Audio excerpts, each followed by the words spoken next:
আজকে আমরা পড়ব সালোক সংশ্লেষের ধারণা।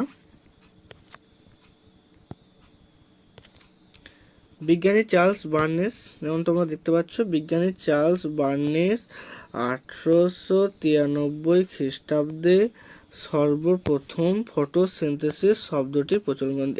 এই শব্দ ফটোসিনথেসিস 1893 খ্রিস্টাব্দে বিজ্ঞানী চার্লস বার্নেস সর্বপ্রথম প্রচলন করেন।